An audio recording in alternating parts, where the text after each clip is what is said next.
25तम Keonjhar Kathabaunsuli all India premium league उद्यापित। केन्दुझर जिला सदर block Handibhoga panchayat Kathabaunsuli Netaji youth association आलुकल्य 25तम all India premier league cricket tournament रौप्य जयंती उद्यापित हो जाइछि। फाइनल मैच रे राउरकेला प्रथम बैटिंग करी निर्धारित 15 ओवर खेल रे 9 विकेट हराई 124 रन विजय लक्ष्य धार्य करिथिला। जवाब रे डेंजर एकादश राउरकेला 125 रन विजय लक्ष्य को पीछा करी 13 ओवर रे 6 विकेट हराई 130 रन करी 4टी विकेट रे विजय सह चलित वर्षर चैंपियन हुईछि। हमारे टीम मेंबर्स और हमारे जो फाइनेंसर है संजय भाई, जो हमारा नया टीम को धीरे धीरे सब लड़का को लेके एक टीम बना है और वो टीम आज खेला और अच्छे से अच्छा परफॉर्मेंस किया, इसलिए हम लोग जीते। कितना खुशी महसूस हो रहा है? बहुत खुशी, बहुत अच्छा टूर्नामेंट था ये पूरे केंजर एरिया का, और भीड़ और पब्लिक और सबका सपोर्ट और कमेटी मेंबर बहुत ही अच्छे हर तरह से सपोर्टिंग कर रहे थे, हम लोग के लिए कोऑपरेट कर रहे थे और बहुत अच्छा टूर्नामेंट ऑर्गेनाइज किया है।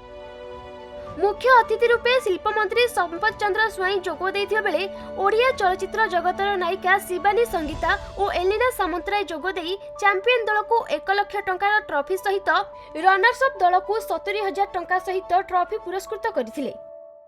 केउंझर जिला गस्तर आज द्वितीय दिवस, ये द्वितीय दिवस रे आज आमर काठ बाउंसुली ग्रामर जो 25तम राज्य स्तरीय क्रिकेट खेलर उद्यापनी उत्सव रे नेताजी यूथ एसोसिएशन द्वारा जो आयोजित होती ये उत्सव रे योगदान करी निजुकू बहुत एवं अत्यंत खुशी मन करुच्ची, कारण जो भली भाव में ये राज्य स्तरीय क्रीड़ा आयोजन होती निश्चित भाव में ये आमर क्रीड़ा क्षेत्र को आगू को नवापाई ये सहायक हम एवं एठी आपण माने देखि पारुथिबे जो भली भाव में ये एक सौहार्दपूर्ण वातावरण सृष्टि करी आम राज्य रे थिबा युवक मानक भितर थिबा लुकायित प्रतिभा को बाहर को आनिबारे ये निश्चित भाव में सफल हब।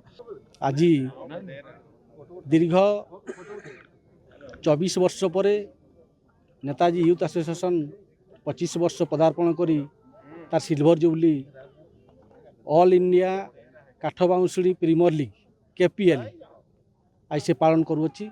आज उद्यापन दिवस थिला एवं यही जो उद्यापन दिवस रे आमर लक्ष्य अच्छी गाँ गहलीर प्रतिभा, गाँ गहलीर पिलाटिए केमिति भल खेली ब्लॉक को जीव, ब्लॉक रु केउंझर टीम रे आमर केमिति से सुजोग पाइबो, आमर से लक्ष्य रही। केन्दुझरु मनोज घिसिंग रिपोर्ट, खबर ओडिशा।